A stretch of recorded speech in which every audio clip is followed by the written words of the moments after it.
ये अमित भाई हैं, सुबह 6 बजे से ये इसी मामले को देख रहे हैं। अभी इनके पास जो है अभी धमकी आई है कि जैसे सलीम वास्तिक का ऐसे तुम काटेंगे और तुम्हें हम देख रहे हैं। तो ये देख लो और देखो ये अभी की ये स्थिति है, क्या करोगे?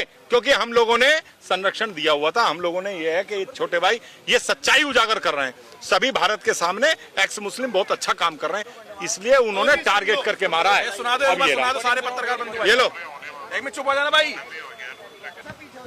और ये रहा नंबर, आप देख रहे हो, ये रहा नंबर।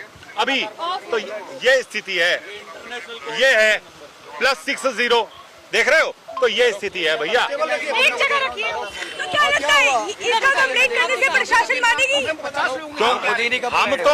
हम तो करेंगे, जो होगा उसे करेंगे, ताकत से लड़ेंगे, आखिरी सांस तक लड़ेंगे। भाई हम सक्षम हैं। मैं ये चाहता हूँ इस भारत में ये स्थिति आई क्यों जी? ये स्थिति आनी नहीं चाहिए थी। ये तो यहाँ कानून व्यवस्था पस्त हो चुकी है और ये जिहादी जो है पूरी ताकत के साथ कीड़े मकोड़ों की तरह अपनी संख्या बढ़ाकर इस देश पर राज करना चाहते हैं। हम जैसे जितने भी छोटे भाई सब ये हमारे योद्धा बैठे ही हैं, इन सबको मरवा करके सत्ता कब तक रहेगी? आज सलीम वास्तिक है जो सनातन का काम कर रहे थे, कल ये हमारे छोटे भाई को करेंगे, फिर अब्दुल्ला करेंगे, फिर इमरोज करेंगे, फिर मुझे करेंगे, फिर इन्हें करेंगे। हम तो कर सकते हैं, लेकिन अपने बच्चों को बचाने के लिए आखिरी सांस तक लड़ेंगे। अब आप लोगों को देखना है क्या करना है। और भैया मैं एक बात और बताना चाह रहा हूँ आप कि जितने ये तो सलीम भाई के घर पे मारने आए, तुमने तो अपनी गलियों में, अपनी मार्केटों में, अपनी मंडियों में, अपनी दुकानों में तुमने तो बसा रखे हैं ये चारों तरफ।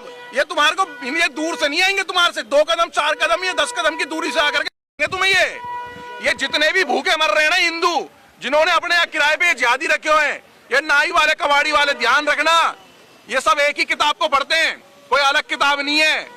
और उसी किताब का सच सलीम भाई बता रहे थे 110 करोड़ हिंदुओं को कि अपने परिवार और अपना देश और अपना धर्म कैसे बचाओगे? ऐसे बचाओगे तुम लोग?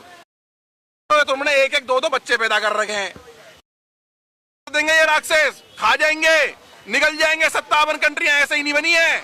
कोई पार्टी शादी ब्याह में खिला पुलू करके, कोई इनविटेशन देकर 57 कंट्री ना बनी, गले करके बनी। अगर कुछ भी नहीं कर सकते ना, आज शाम को जाकर के अपनी बेटियों को और अपने बेटों को और अपनी औरतों को यूं बोल देना कि साले जो तुम्हारे घर में छोटे छोटे सब्जी करने वाले ना, दोनों तरफ लगा करके रख लो।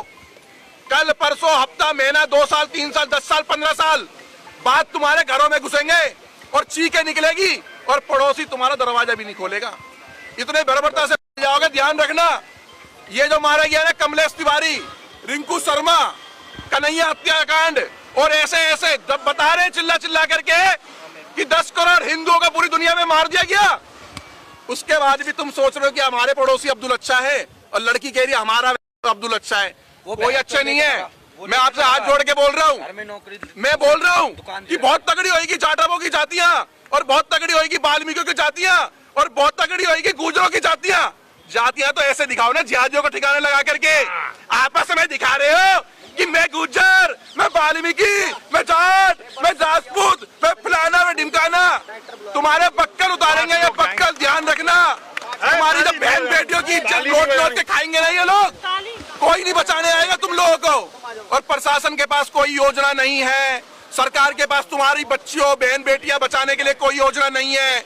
200 तरीके के जिहाद काम कर रहे हैं, काम से लेके कारोबार, जमीन जायदाद, धन दौलत, तुम्हारी बिल्डिंग मकान, इस देश को कैसे खत्म करना है, 200 तरीके के जिहाद। और यूं कहते हैं कि जिहाद नहीं होता। बड़े भैया बहुत दुख है भाई का, बहुत दुख है, आत्मा रो रही है। सुन तो सही भैया, मैं भाई से मिल के आ रहा हूँ, हम 5 लोग मिल के आ रहे हैं, और प्लीज मेरी रिक्वेस्ट है कोई उठेगा नहीं।